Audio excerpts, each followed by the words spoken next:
We have collected questions from some of the university students here in Indonesia, and we brought some of them to, and we hope that Ambassador Lu Kang can share some of your insights into these questions from the younger generation, very younger generation here in Indonesia, shall we? So let's do the first question here. Hopefully they are not difficult questions, huh? I think they are good questions, probably not that difficult. The first question is about China's investment and the lending to developing nations like Indonesia, especially in the face of potential repayment difficulties. So what criteria or guarantees does the Chinese government seek prior to making investments? I agree with you, it's a good question. But I think we have to bear in mind a bigger picture of all the strategies of developing countries like Indonesia. I have to say that for all developing countries, it is still the top priority to develop. And it's also a matter of fact for almost all the developing countries that they are in lack of financial resources. So as a matter of fact, it is for all governments of all developing countries to decide what kind of projects they most need and what kind of financing schemes they would prefer. We have to have the confidence in the wisdom, political wisdom of all governments and the people of the developing countries to make their best choice. For China, as I said, in our cooperation with all other partners under the Belt and Road Initiative framework, we always insist on the principle to discuss together, to work together, and to benefit together. And so all the projects, including the financial arrangements therein, are discussed between partners, between China and our partners, and also there will be the prior agreement.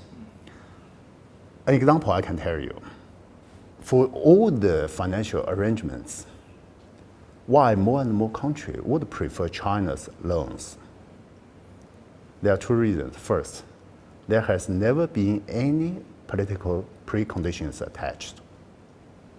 Secondly, on average, in comparison with the interest rates of most of the other private loaners or multilateral financial institutions, actually their interest rate, average interest rates, are just twice of that of China's loans. So let's have the confidence of the governments of those countries. As you have mentioned, it kind of brought memory back for some other interviews as well. I kind of explored the Belt and Road. A lot of other countries have been mentioning the Belt and Road Initiative is not just one-way relationship. It's two-way or multilateral because there is always the choices offered, by Chinese financing or the packages or whatnot. But still, there are some people are still concerned with some of the financial packages or whatnot. And shall we move on to the second question? Actually, some students just asked right about that. So the second question centers around assertions that the Belt and Road Initiative encounters significant challenges. Critics contend the Belt and Road Initiative serves to enhance Beijing's economic sway through infrastructure development.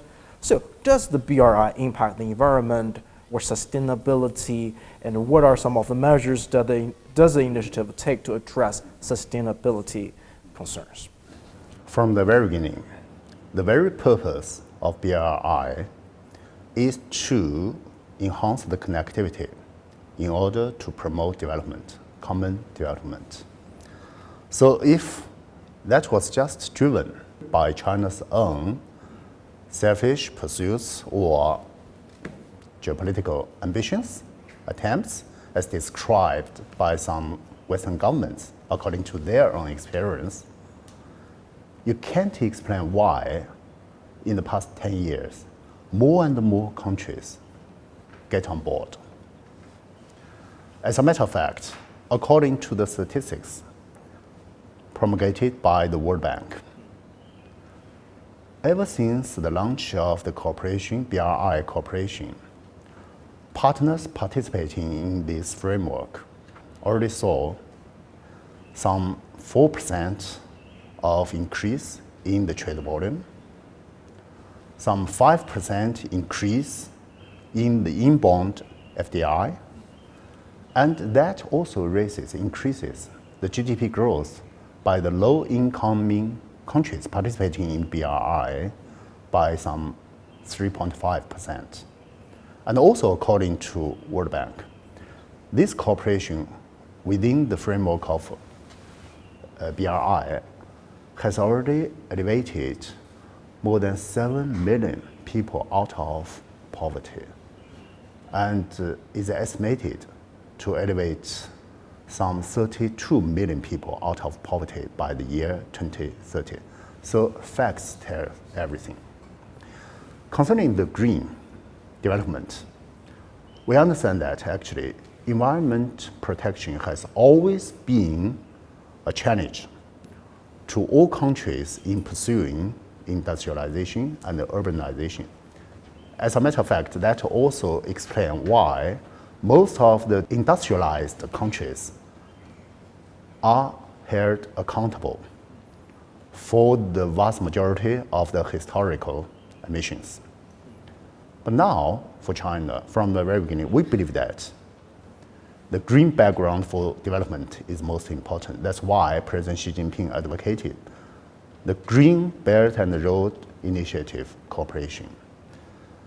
To put that into practice, the Chinese government already signed the MOU with the United Nations Environment Program on building Green Belt and Road Initiative. And to implement that, actually China has been very active in working with partners, for example, trying to promote low carbon, green infrastructure development, construction.